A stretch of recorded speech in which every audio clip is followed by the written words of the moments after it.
Welcome to our channel text book learning. দেখো, spoken ইংলিশের ক্ষেত্রে অনেক সময়তে আমাদের বলতে হয়, কি বলতে হয়? আমরা বলতে চাই, যেতে চাই, শিখতে চাই, এই ধরনের বাক্য বা সেন্টেন্স আমাদেরকে বলতে হয়। এগুলি বলার জন্য একটা ছোট্ট নিয়ম মনে রাখলে হয়ে যাবে, কমন নিয়ম। এই বলতে চাই, যেতে চাই, শিখতে চাই, খেতে চাই, করতে চাই, এর জন্য আমরা ওয়ান্ট টু ব্যবহার করব। Want to. আচ্ছা, তার আগে কি থাকবে? তার আগে সাবজেক্ট, এবং এই ওয়ান টু এর পরে আমরা লিখব ভার্ব। ভার্বের বেস ফর্ম বা V1। এরকম ভাবে আমাদের এই সেন্টেন্সগুলো গঠন করলেই হয়ে যাবে। এর জন্য মুখস্থ করার দরকার নাই, শুধুমাত্র মনে রাখলেই হয়ে যাবে। কেমন? প্রথমে বলা হচ্ছে আমি ইংরেজিতে কথা বলতে চাই। কথা বলতে চাই। তাহলে এই বাক্যটি আমরা কিভাবে বলতে পারি?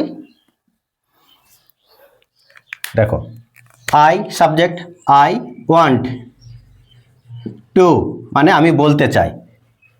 টু কি? কথা বলতে চাই। স্পিক কিসে? In English. হয়ে গেল। তারপর কি? সে ইংরেজি শিখতে চায়। তাহলে আমরা কি বলতে পারি? সি ওয়ান্ট টু শিখতে, লার্ন, LEARN, লার্ন ইংলিশ। আচ্ছা, তুমি ইংরেজিতে কথা বলতে চাও, তাহলে কি বলতে পারি আমরা?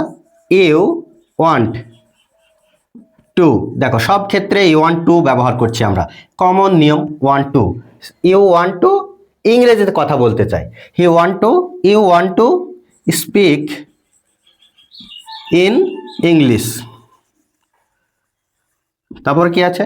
তারা বিদেশে পড়তে চায়। এই যে পড়তে চাওয়া, তাহলে আমরা ওয়ান্ট টু ব্যবহার করব। দে ওয়ান্ট টু স্টাডি, পড়া, STUDY, স্টাডি। কোথায়? বিদেশে, অ্যাব্রোড, অর্থাৎ বাইরে বা বিদেশে। নেক্সট কি আছে? তুমি আমাকে সাহায্য করতে চাও, তাহলে তুমি লিখে আমরা সাবজেক্ট। ইউ ওয়ান্ট টু কি করতে চাই? হেল্প, সাহায্য, হেল্প মি। হয়ে গেল। তারপর কি আছে? সে ডাক্তার হতে চায়। তাহলে এই বাক্যটার গঠনের ক্ষেত্রে দেখো, সি বা হি লিখতে পারি আমরা। সি ওয়ান্ট টু, এখানে একটা বিকাম ব্যবহার করতে হবে। Become, BECOME, become a doctor. তাহলে তোমরা বলবে যে এখানে এক্সট্রা বিকাম কোথা থেকে এলো?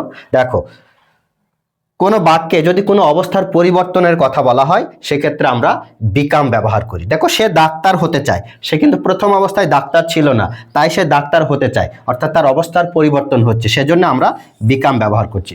আরও বিভিন্ন উদাহরণ আমরা বলতে পারি, যেমন সে রেগে গেল, তাহলে আমরা কি বলতে পারি? হি বিকাম অ্যাংরি, সে রেগে গেল, অর্থাৎ আগে কিন্তু সে রেগে ছিল না। তারপর আরও বলতে পারি, সি বিকাম রিচ, সে ধনী হয়ে গেল, এর অর্থ হচ্ছে সে আগে কিন্তু ধনী ছিল না। এই ধরনের যখন পরিবর্তন হবে, তখনই আমরা বিকাম এর ব্যবহার করব। নেক্সট কি আছে? আমরা ইংরেজিতে দক্ষ হতে চাই, তাহলে কি বলবো আমরা?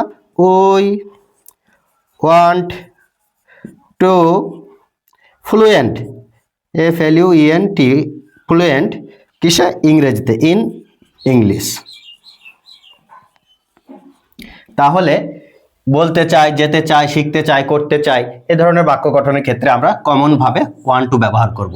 এইটা জানলে পারে আমরা হাজার হাজার এরকম ধরনের বাক্য গঠন করতে পারবো। Thanks for watching.